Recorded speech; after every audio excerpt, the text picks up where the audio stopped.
17장을 보면 네 가지 사건이 기록되어 있어요. 1절에 보면 엘리야가 이스라엘 왕 아합 앞에 나옵니다.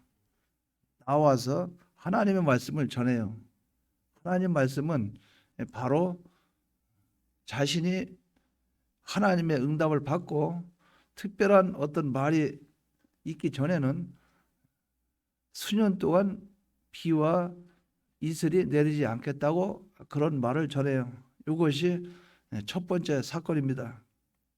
두 번째는 2절부터 7절까지 내용으로 엘리사를 그리 시냇가로 하나님이 보내셔서 그곳에서 얼마간 지내는 기록이 나와요. 이것이 두 번째 사건으로 볼 수가 있겠어요.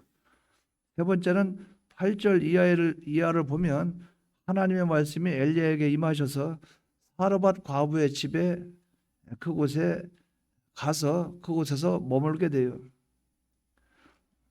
머무는 과정 순서 이것이 15절까지 기록되어 있습니다.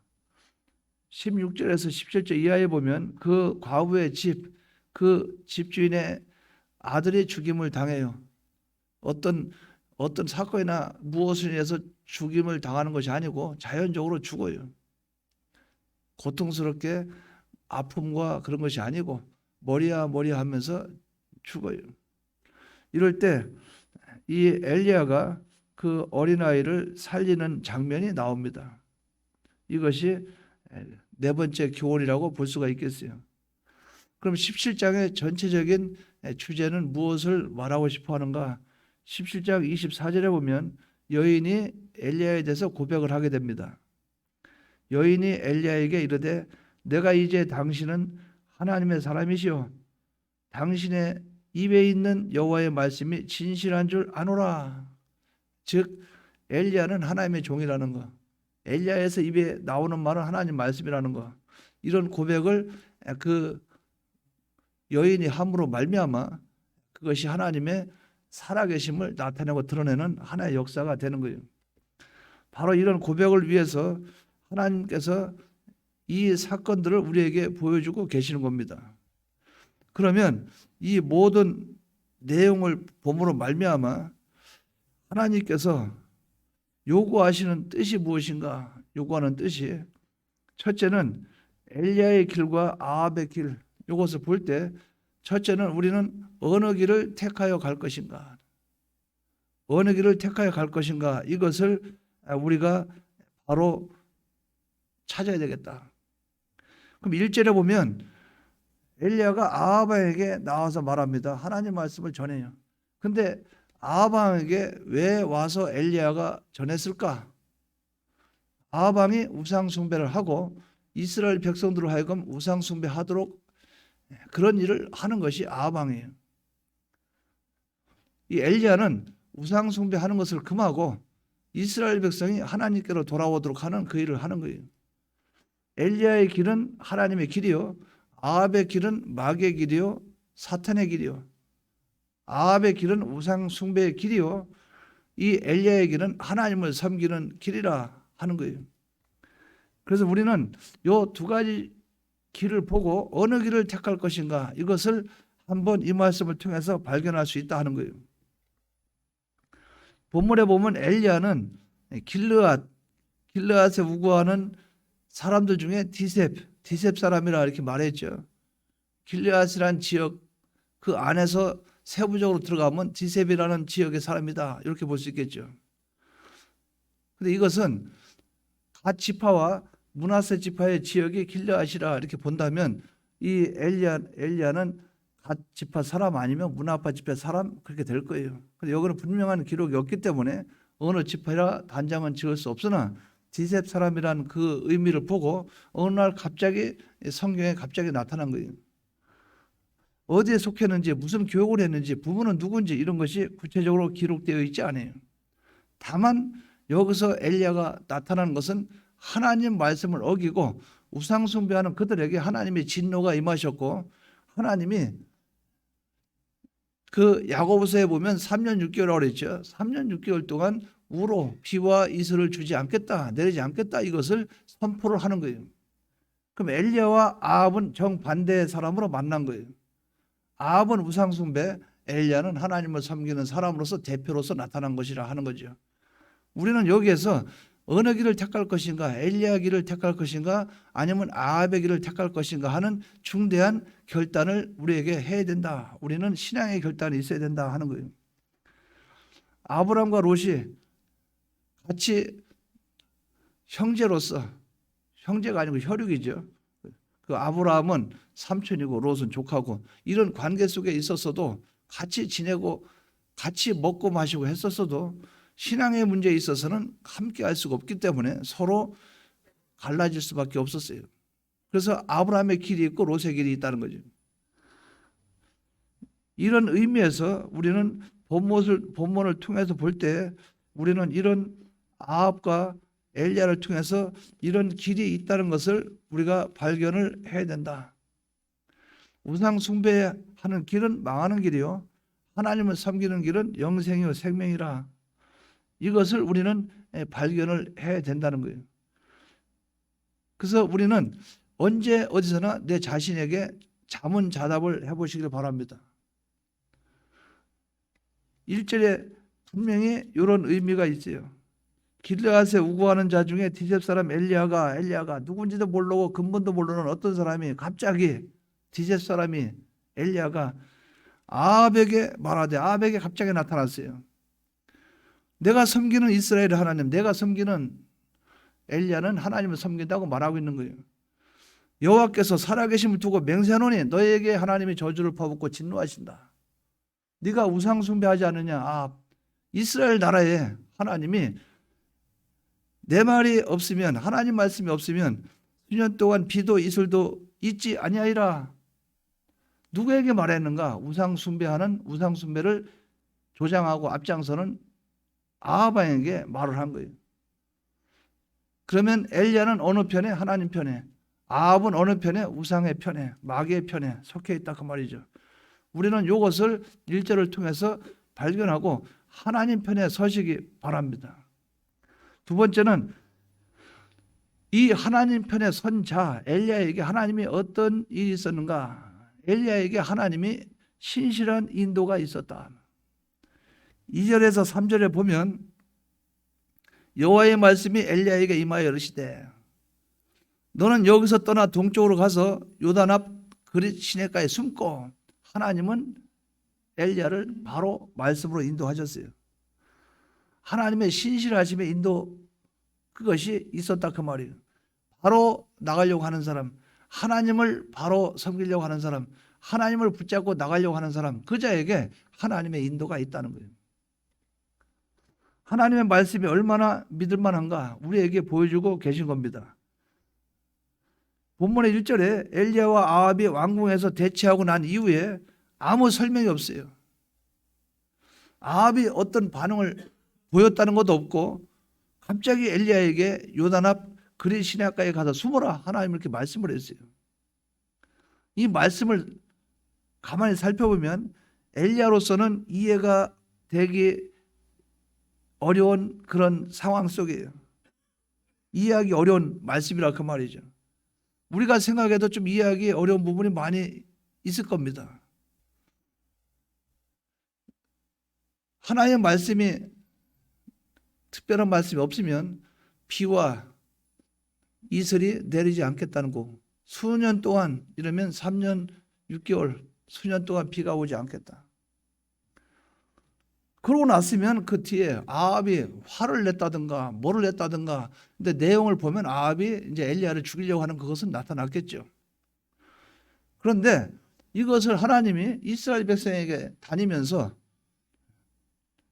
우루가 몇 년 동안은 가뭄이 심하고 너희들은 물 마시기도 힘들고 앞으로 가뭄이 오므로 말미암아 흉년이 들고 이런 것을 가서 이 엘리야가 세부적으로 드러내라, 아니면 어떤 지역 가서 말을 해라, 이런 것이 없고 바로 곧바로 하나님은 그릿 시내가에 숨어라, 내가 너에게 명한다, 말씀이 임했단 말이죠. 하나님은 어디로 인도했는가?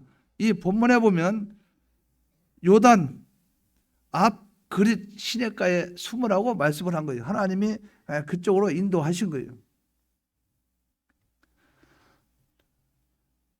모든 이스라엘 백성들이 들을 수 있도록 이 말씀이 많은 사람들에게 빨리 확산되어야 되는데도 불구하고 하나님은 그것을 그들에게 전하도록 하는 일을 해임에도 불구하고 하나님은 그렇게 하시지 않고 바로 요단 앞, 요단, 본문에 보면 요단 앞 그릿 시냇가로 인도하셨다는 거죠.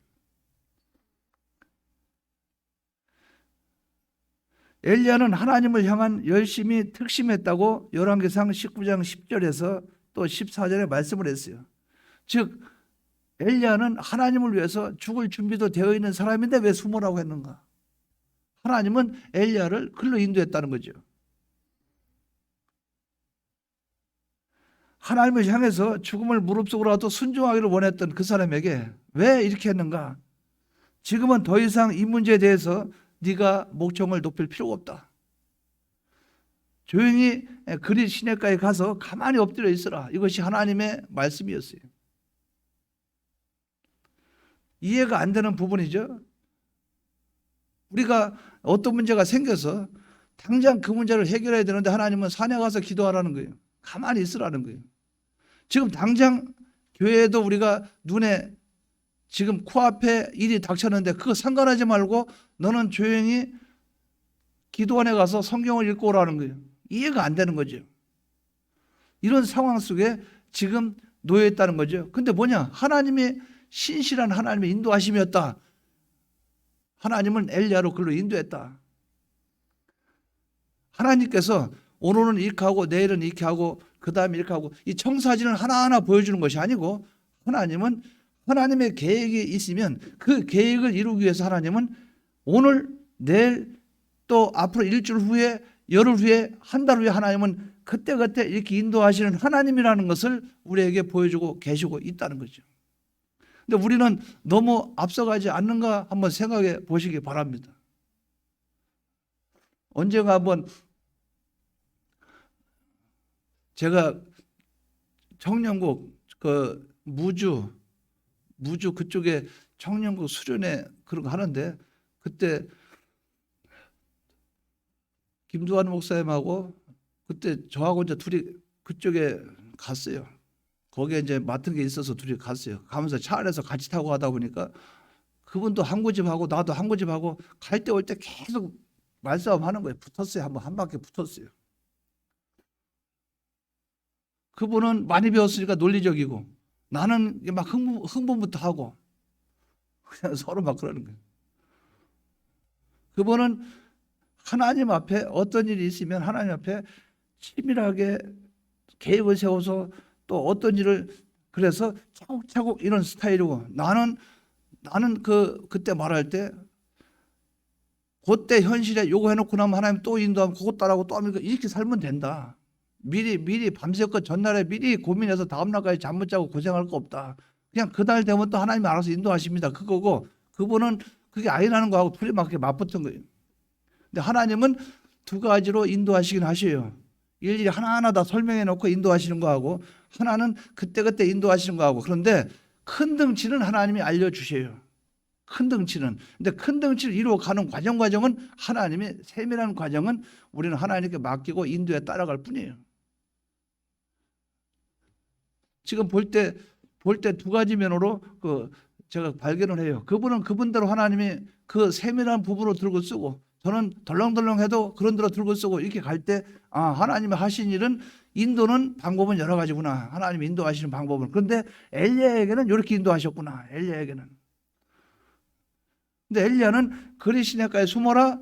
또 좀 있다가 나와라. 나와가지고 아방 앞에 나타나서 갈멜산으로 그 선지자들 집합시켜 달라. 거기서 한번 붙어보자. 이 모든 것이 뭡니까? 그때 하나님이 인도하셨다는 거죠. 하나님이 엘리야에게 너는 그릿 시냇가에 가서 숨었다가 사라밧 과부의 집에 갔다가 거기서 얼마 지냈다가 그 아들이 죽을 거야. 과부의 아들이니까 남편이 없을 거 아니에요. 죽을 거야. 그럼 그 아들을 내가 살려줄 거라 너를 통해서. 그러고 나서 너는 아방을 만나서 갈멜산에서 아세라와 바알 선진 850을 걷다 세워놓고 누가 참 하나님인가 누가 섬기는 신이 참 신인가 한번 붙어보고 일일이 설명을 안 했어요. 그러니까 엘리야는 그 뒤를 모르는 것이죠. 하나님이 그때 인도하셨다는 거예요. 그럼에도 불구하고 그 인도는 신실한 인도였다. 하나님의 신실한 인도였다. 이것을 우리는 발견할 수 있다는 거죠. 여러분들이 살아가는 과정 속에 갈급해하지 말고 답답해하지 말고 기다리십시오. 그래서 하나님이 여러분 속에 감동을 주는 대로 움직여요. 어떤 때 여러분들 저와 상대하거나 대화할 때 그냥 기다려요. 가만히 있어요. 그러면 의도가 있는데 그럴 때를 제가 말씀드린 거예요. 이번에 빨리 가서 어디 가서 심판 가야 되지 않습니까? 좀 기다려 봐요. 좀 생각 좀 해보게. 이거는 내 속에 감동이 안 왔다는 거예요. 근데 그럼에도 불구하고 가자고 그래서 자꾸 전화해서 괴롭히고 이래서 제가 억지로 끌려가면 설교를 해도 감동도 안 나고 기도해도 감동된 기도도 안 나고 그냥 가서 신방에서 예배하고 오는데 기분도 안 좋고 또 그 집에 또 역사도 안 나타나고 그냥 그러고 집에 오는 거예요. 뭡니까? 하나님이 인도할 때가 있다는 거예요. 인도할 때가. 어떤 사람이 요새 안 옵니다. 전화 좀 해보세요. 지금 할 때가 있고 내일 할 때가 있고 한 달 후에 할 때고 어떤 때는 오자마자 예배 끝나자마자 바로 전화할 때가 있고 하나님이 주신 감동이 있다는 거예요.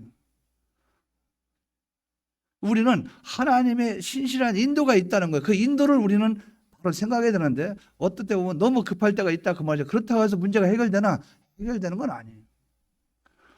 저건 있죠. 인간적인 면에서 난 당신을 생각합니다. 이건 있죠. 집사님 나 이렇게 신경 써줘서 고마워요. 그 정도는 있죠. 그러나 그 속에 성령의 역사에서 감동이 돼서 그런 역사하는 부분은 부족할 부분이 있어요. 그러니까 그런 부분에 대해서 하나님이 하실 일은 하나님이 하시는데 그것은 하나님의 말씀의 인도에 따라갈 때는 가능하다. 그러니까 우리가 이런 면들을 좀 생각해 보시기 바랍니다. 뭡니까?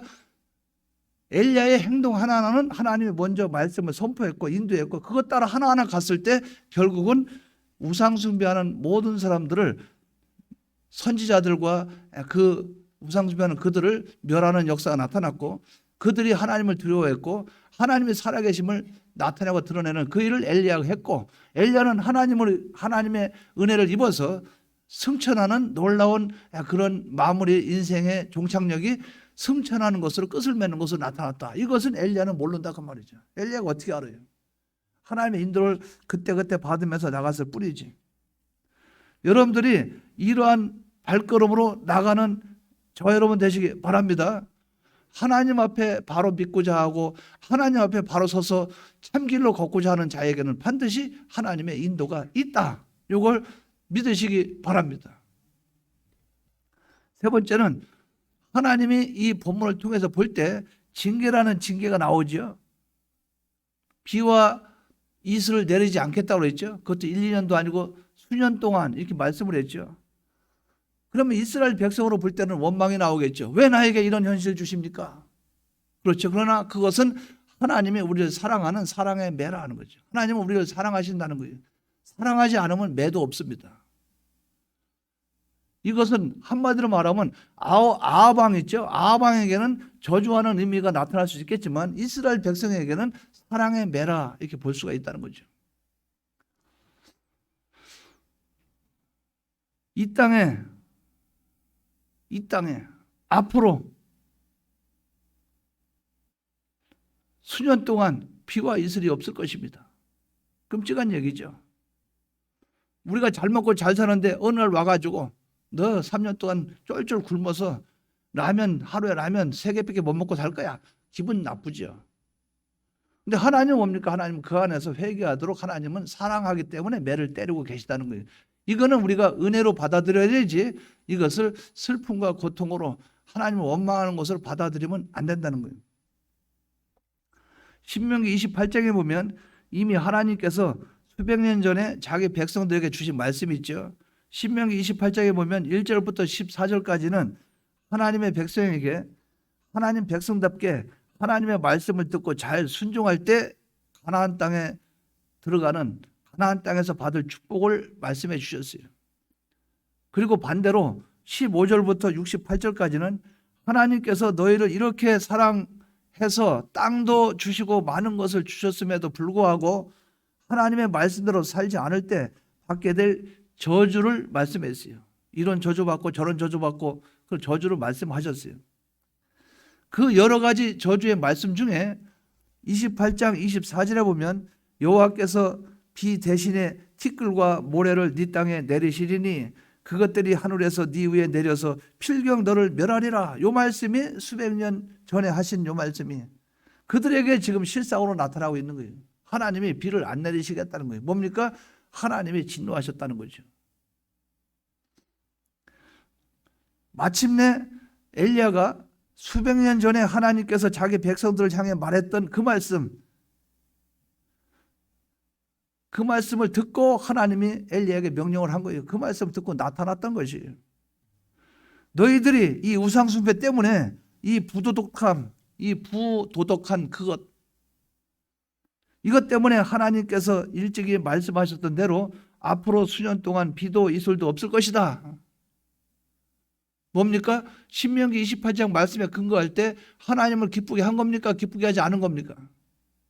순종입니까? 불순종입니까? 불순종했기 때문에 이런 일이 나타난 거예요. 무슨 일? 우상숭배했기 때문에. 그런데 이렇게 하나님이 저주하고 진노하시는데 이것이 뭐냐? 이것이 그들을 멸하려고 하는 심판이 아니고 하나님의 사랑의 매라고 사랑이라고 말이죠. 이것을 우리는 발견을 해야 됩니다. 우리 살아갈 때 참 괴로울 때 많지요. 그게 하나님이 우리에게 주시는 진노이냐? 아니라는 거예요. 사랑이라는 거예요. 하나님께서 그들을 사랑하시지 않았더라면 매도되지 않았을 것이에요. 소돔과 고모라를 쓸어버리듯이 그냥 심판해 버리셨을 것입니다. 돌아오라고 매를 때리시는 거예요. 돌아오라고. 이런 하나님의 행하심을 우리가 기억해야 됩니다. 하나님께서 우리를 권면하시는 이 사랑의 매를 우리는 알아야 한다는 거예요. 이 말씀을 통해서 발견하자 그 말이죠. 사랑의 매를 맞고도 깨닫지 못한다면 짐승보다 어리석은 자예요. 그래서 사람의 존귀에 처하나 깨닫지 못하면 멸망할 짐승과도 같다. 하나님의 진노를 피할 길이 없다는 거예요. 이것을 우리가 바로 기억하시 바랍니다. 평상시 자기에게 하나 예를 들면 양이 있죠. 양은 털을 깎아줘야 됩니까? 깎아주지 말아야 됩니까? 그 양은 털을 깎을 때 자기는 고통이에요? 고통이 아니에요? 귀찮죠? 대개 1년에 한 번씩 깎고 이렇게 하면은 양은 이제 깎으면 그 털이 꼬이고 하니까 수월하다 그 말이죠. 지내기도 수월하고 피부에 공기 호흡도 잘 되고 여러 가지. 근데 제가 이제 그 동영상을 보니까 양 있죠. 양 영상을 보여주는데 숲속에 있죠. 산속에 양이 살다가 여기저기 그 주인도 없이 혼자 이렇게 지내다가 5년 동안을 지내다가 거의 다 죽어가는 거예요. 몸을 못 움직여서 죽어가는 거예요. 그래서 그걸 발견했어요. 발견했는데 어떻게 발견했냐? 털을 안 깎으니까 5년 이상 털을 안 깎으니까 털은 이렇지. 그 안에 양은 요만하지. 그러니까 자기가 스스로 걷지도 못하고 이렇게 가다 넘어지고 저렇게 가다 넘어지고 그러는 거예요. 그래서 그 털을 갖다가 깎으니까 37kg가 나오는 거예요. 요만한 양에 37kg를 뒤집어 쓰고 살았다는 거죠. 그러니까 음식을 제대로 먹나 뭐를 먹나 그러니까 털을 싹 깎으니까 막 뛰어다니고 난리가 났어요. 좋아가지고. 안에 보니까 뭐 영양실조가 걸렸다 막 그래요. 그래서 제가 그걸 느꼈어요. 늘 하는 일도 귀찮게 생각하고 그것을 갖다가 나한테 부담스럽게 생각하고 그것을 안 받아들이면 저런 꼴이 나는구나. 우리가 하나님 앞에 믿음 생활할 때 이것도 나한테는 부담이 되고 저것도 부담이 되고 그럴 수 있어도 그것도 하나님이 늘 해주신 것을 은혜로 알고 사랑으로 알고 나가면 그건 행복인데 내가 그것을 거절하면 마치 그것을 싫어하지 않으면 좋아하지 않으면 마치 털이 자라서 꼬여가지고 꼬이니까 이 속에 나뭇가지가 털 사이에 있죠. 그게 썩어가지고 거기서 뭐 벌레가 나오고 그러니까 깎는 과정에 별게 다 나와요. 그 안에 막 털이 꼬일 안에 뭐 나뭇가지 돌멩이 뭐 다 들어가 있어요. 우리는 이것을 바로 기억해야 됩니다. 하나님의 우리 믿는 성도들을 그때그때 인도할 때 아멘 아멘 하고 따라가면 나에게 유익이 될 수 있으나 그것을 원망과 불편으로 그것을 곧게 받아들이지 않고 회개하지 않고 하나님께 돌아서지 않고 계속 내 길을 가면 그 종착역은 멸망밖에 없다는 거죠. 아합은 결국 회개했어요, 안 했어요? 아합왕은 회개했습니까, 안 했습니까? 아합왕의 아내 이세벨은 회개했어요, 안 했어요? 그러니까 죽어서 개가 와서 참 개가 와서 피를 핥고 막 그러는 그런 역사가 나타나죠. 저는 그것도 하나님의 은혜라고 생각해요. 하나님의 은혜라고 생각해요. 하나님이 더 진노를 쏟았다면 아합왕이 개가 있죠. 개가 와서 뼈다귀 바삭바삭 씹어먹고 그렇게 버렸어 봐요. 얼마나 더 저주스러워요. 그냥 피를 핥는 정도로 끝나니까 다행이지.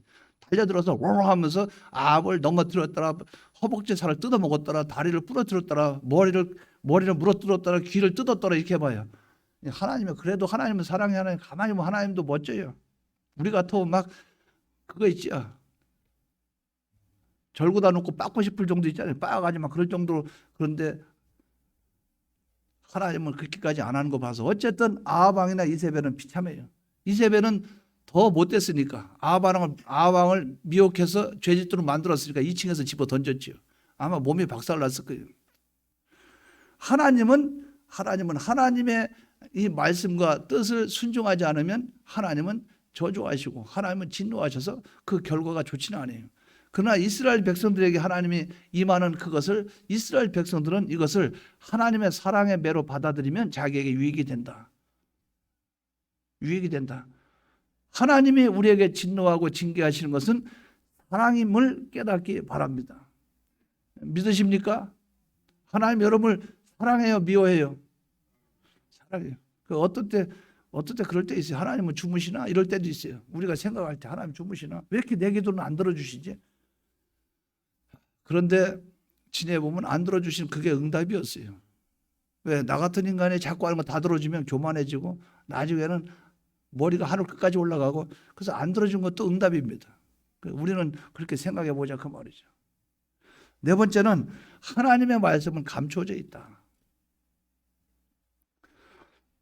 본문에 보면 하나님의 크신 사랑을 또 하나 볼 수 있습니다. 그것은 엘리야를 그리 시냇가로 가서 숨으라고 말씀하심으로써 주신 말씀이 오히려 감추어지도록 만드신 거예요. 말씀은 없어지지 않아요. 하나님 말씀은. 그러나 하나님 말씀이 감출 때는 있어요. 말씀이 희귀해지는 때가 있다 그 말이에요. 희귀해지는 때가.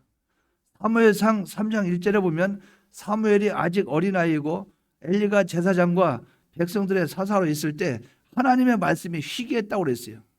왜 그랬을까요? 엘리 제사장이 있는데 왜 말씀이 희귀했을까요? 엘리 제사장은 완전히 세상 사람 다 됐고 사무엘은 어리고 말씀이 아직 나타나지 않을 때라 그 말이에요. 이스라엘 백성들은 말씀대로 살지도 않고 하나님의 말씀이 선포되어도 그 말씀이 받아들여지지 아니하고 백성들의 삶에서 그 말씀의 흔적이 나타나지 않을 때 하나님은 말씀을 감추어 버리시요. 무슨 말인지 알겠죠? 자, 제가 여러분에게 물어봅니다. 이럴 때 있죠. 아니 그 집사님 요새 왜 안 보여요? 그 집사님도 요새 왜 안 옵니까? 글쎄요, 그렇겠죠. 왜? 그렇겠죠. 근데 지금 코로나도 이제 슬슬 접어들어오는데 뭐 지금 한두 달도 아니고 뭐 이렇게 안 보이죠? 글쎄요. 그럼 뭡니까? 상대방의 그 말씀에서 의도를 알아야 몰라요. 그 사람이 교회 와서 예배드리는 게 좋다는 걸 알아야 몰라요. 안 오는 것을 정당화시키고 있어요, 없어요? 우리는 그렇지만 뭡니까? 진리가 가려져요, 가려지지 않아요?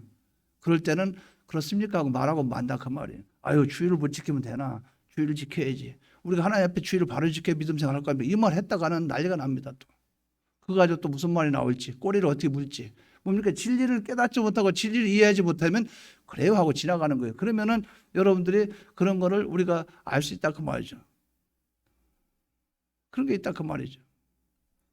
사람들이 모여서 막 세상 얘기하면서 막 기뻐서 막 좋아서 막 웃고 얘기하고 있어요. 근데 거기 가서 태초에 하나님의 세상을 창조하시나 뭡니까? 진리가 들어갈 틈이 없는 상관이에요. 그럼 진리가 감춰졌죠. 그러면 거기서 태초에 하나님의 세상을 창조하시 그게 아니죠. 그럼 세상 얘기 막 하죠. 아유 그러면 재밌어요. 이러고 웃고 지나가죠. 왜? 거기는 진리를 선포할 장소가 아니니까. 그러면 거기서 같이 할 수 있어요, 없어요? 지나가죠? 아니면 그렇게 말하는 거 거기에 그렇습니까? 하고 넘어가죠? 그러면 여러분들 반응 어떨까요? 그러니까 이게 재밌다 그 말이에요. 싹 지나가는 목사님은 목사님은 뭐 농담이나 좋아하고 세상 거 좋아하고 아니라 그 말이에요. 진리가 안 넘어가니까 그렇게 지나가고 만다 그 말이에요. 아무 말도 안 하고 지나가면 목사님은 냉정해, 인정도 없어. 또 인사도 안 하고 지나가면 인사도 안 하네. 뭐 수많은 것이 있다 그 말이죠. 뭡니까? 하나님도 그렇게 하신다 그 말이에요. 하나님, 우리 사람이죠. 하나님이 뭘 드러내면 드러낸 것이 역사가 없으니까 하나님이 가만히 계신다 그 말이에요. 그게 뭡니까? 감추었다 그 말이에요. 근데 그것을 우리가 이해를 할 수 있어야 돼요. 그러니까 진리가 교회에서 많이 진리가 빙빙 돌면 교회가 살아있는 교회고, 교회 오면 농담이 많고 세상 말이 많으면 진리가 감춰진 교회예요. 생각을 해봐요. 트로트 있죠. 트로트 좋아요, 안 좋아요? 트로트 음악 좋아하는 사람이 모이는데는 계속 트로트가 나옵니까, 안 나옵니까? 근데 트로트 좋아하는 사람한테 많이 모이는 거기에 아이돌 음악을 틀어놓으면 들어요, 안 들어요? 아이돌 음악 틀어놓으면 안 듣죠? 그러니까 그 주위에 가서 아이돌 음악을 틀어요, 안 틀어요? 아예 안 틀어버리지. 이거랑 마찬가지예요, 그 말이에요. 교회가 진리가 살아 움직이지 않으면 세상께 돌아가게 돼 있어요. 그걸로만 그냥 움직이게 돼 있다 그 말이에요. 이 바로 똑같은 일들이 엘리야 시대에 일어나고 있는 거예요.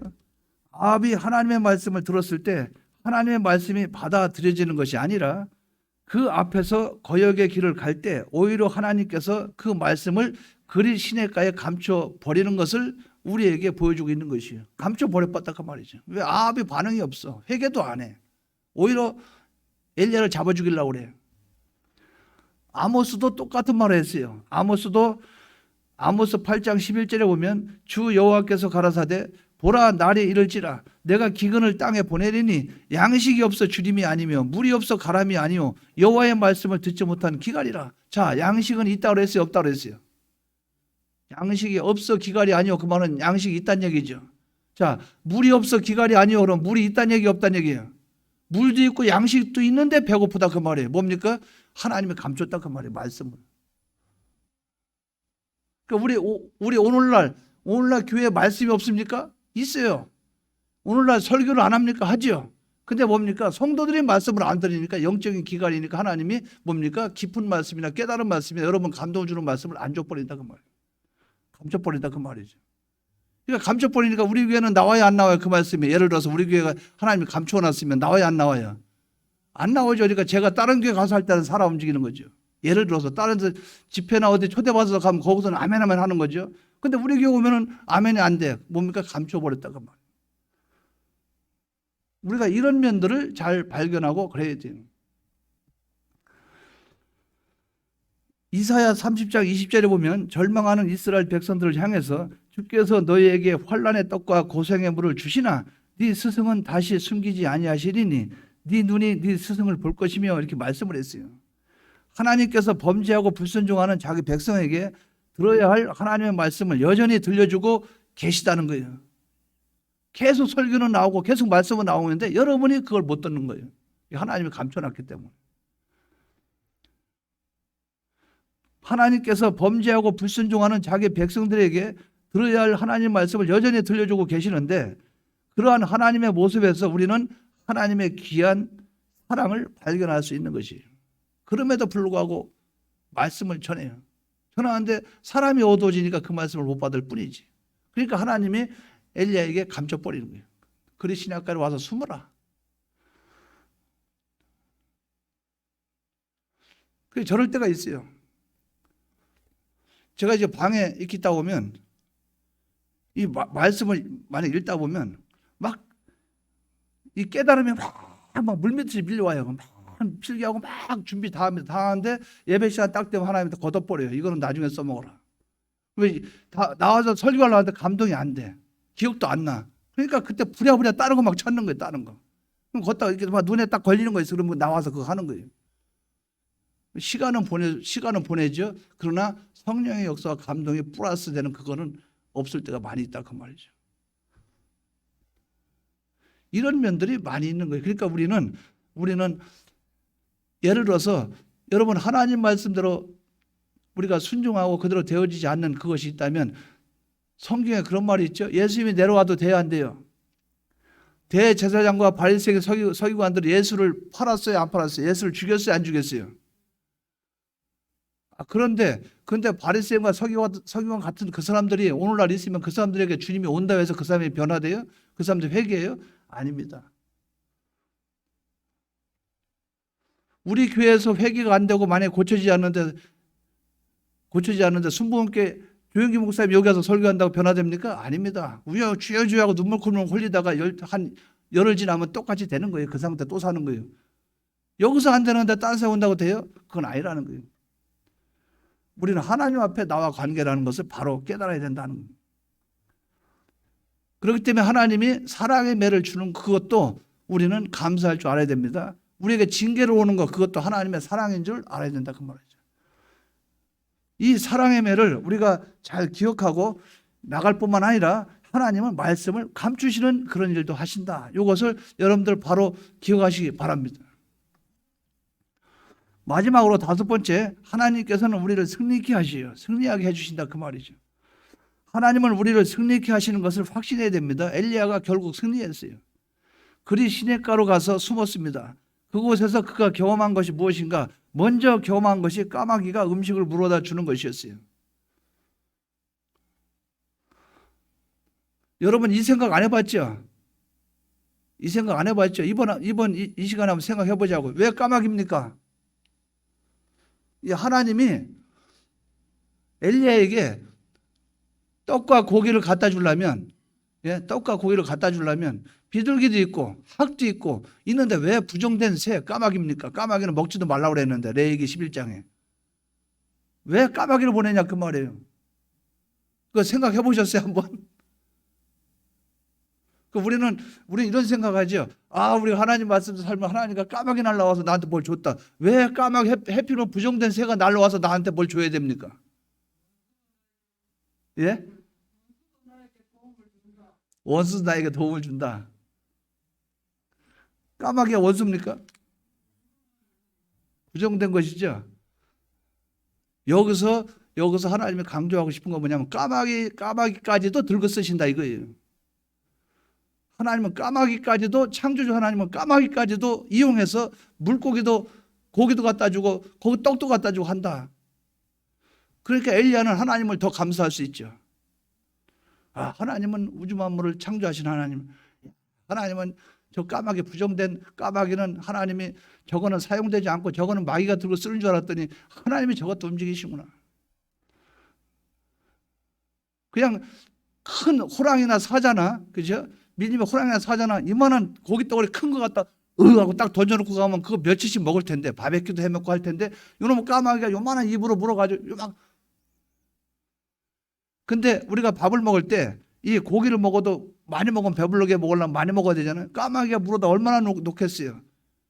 그러니까 까마귀가 한두 마리가 아니지. 떼거리로 우리가 어디 길거리 가면 전부사한테 까마귀 확 앉잖아요. 떼거리로 와가지고 입에서 조금씩 던져놓으면 만약에 밑에 밥그릇 하나 펼쳐놓으면 거기다 떨어뜨리면 고기까지 분쇄해가지고 잘 씹어 먹으라고 아주 세밀하게 분쇄해가지고 갖다 주는구나. 얼마나 감사해요.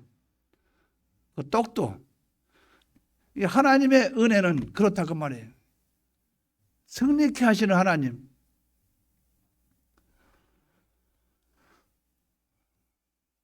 하나님께서 까마귀를 통해 엘리야를 먹이신 것은 하나님 자신은 창조주라는 사실을 보여주는 것입니다.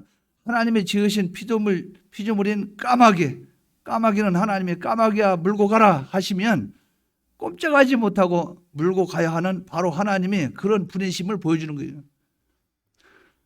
그것이 하나님이 주신 말씀이기는 했지만 그것을 걱정을 했을 거예요. 엘리야는 아니 부정된 저기는. 베드로는 하나님이 위에서부터 하늘에서 보자기 싸서 내 기퉁이로 싸서 고기를 먹으라고 내놓으니까 이건 부정된 거라 못 먹습니다. 나는 정한 짐승 외에는 못 먹습니다. 고기를 먹으라네요. 고기를 먹으라네. 돼지고기는 안 먹습니다. 그럴 수 있다 그 말이죠. 그러나 하나님이 말씀을 했다 그 말이에요. 지금 엘리야가 아하방 앞에서 수년 동안 비도 없고 이슬도 없을 것이라 이렇게 말씀을 했지만 그것이 하나님이 주신 말씀이기는 했지만 걱정을 했을 거예요. 그 말에 과연 그렇게 되는가? 그런데 까마귀로 움직이는 하나님, 까마귀가 어떻게 고기를 갖다가 나를 배불리 먹이는가? 이런 하나님, 이렇게 하시는 하나님, 그러면 3년 6개월 동안 비와 이슬이 안 올 거야. 맞아, 하나님은 말씀하시면 돼. 그대로 이루어져. 이게 믿음이 계속 성장이 되어져 가고 확신으로 나타나게 된다는 거예요. 뿐만 아니라 얼마가 지나기 때문에 그리 시냇가에 물이 말라버렸어요. 물이 없어져 버렸어요. 그에게도 고통이 찾아오죠. 그 고통을 통해서 그는 지금 저 바깥의 모든 이스라엘 백성들 역시 물로 말미암아 많은 고통을 당하고 있을 것을 경험하게 되었다는 거죠. 그걸 통해서 깨닫게 되는 거예요. 나는 이렇게 잘 먹고 있는데 물이 말랐네. 저 바깥에는 백성들 물 없이 어떻게 살까? 고통이 있다 그 말. 이러한 고통을 생각할 수 있었던 것이 무엇입니까? 그것은 하나님은 어떠한 방법으로든지 자신이 말씀하신 대로 행하시고 이 고통을 통해서 자기 백성을 구원하시는 하나님인 것을 분명하게 나타내 보여주고 계신다는 거죠. 그러면 반드시 이러한 하나님이 나에게 인도하시고 이런 하나님이 나를 붙잡고 나가시고 이런 하나님이 나에게 말씀으로 명령했으니 나는 승리합니까? 패배합니까? 아합에게 싸워서 이겨야 승리해요. 이겨요 패배해요. 이긴다 그 말이죠. 이 믿음이 우리에게 있게 되는 거예요. 하나님이 이렇게 인도하시는 거예요. 승리와 패배, 이거는 과연 어떻게 되는가? 승리의 패배는 우리의 선택에 달려있다. 지금 결론을 말씀드립니다. 승리하냐 실패하냐 요 중요한 기로점은 우리가 딱 하나만 바로하면 된다는 거죠. 뭡니까? 뭐만 바로하면 됩니까? 선택에 달려있다. 선택에. 엘리야가 부르짖는 하나님의 길에 설 것이냐, 아합 왕이 우상 숭배하는 그 길에 설 것이냐, 여러분은 어느 길에 서실 것입니까? 이 두 길 중에 어느 길에 서시겠어요? 엘리야가 하나님을 섬기는 그 길을 여러분은 선택을 해야 되겠죠. 선택한 그 즉시 누가 여러분을 인도합니까? 하나님이 인도하시요. 하나님의 신실한 인도함이 엘리야에게 있었다는 거죠. 인도함이 있었다는 거죠. 그러면 이러한 하나님 기뻐하시고 하나님 즐거워하시고 하나님 기뻐하시기에 알고 살려고 하는 그들에게는 하나님이 주신 징계가 다 하나님이 우리에게 주신 사랑이었다. 징계나 고통이나 아픔은 다 우리를 위한 사랑이었다. 이걸 알게 되겠죠. 깨닫게 되겠죠. 그래서 이러한 사람들에게 하나님만 붙잡고 나가는 그런 사람들에게 말씀이 감추어져 있는데 그들은 그 말씀을 안다. 깨닫는다. 발견한다. 그래서 결국은 하나님을 택하고 하나님을 바라보고 나가는 그 사람은 결국은 승리하게 된다 하는 이것을 여러분들이 꼭 붙잡고 나가시기 바랍니다. 그러니까 참 우리가 이 신앙이 참 그래요. 근데 공통점은 있어요. 공통점은 있어요. 자, 여러분 예배 끝나고 나면 머리에 건더기가 걸립니까? 안 걸립니까? 건더기가 걸려요? 안 걸려요? 성장로님 걸립니까? 건더기? 건더기가 5개 중에 몇 개가 걸립니까 지금? 한 3개나 2개? 성장로님이 3개나 2개 걸리면 나머지는 얼마나 걸려?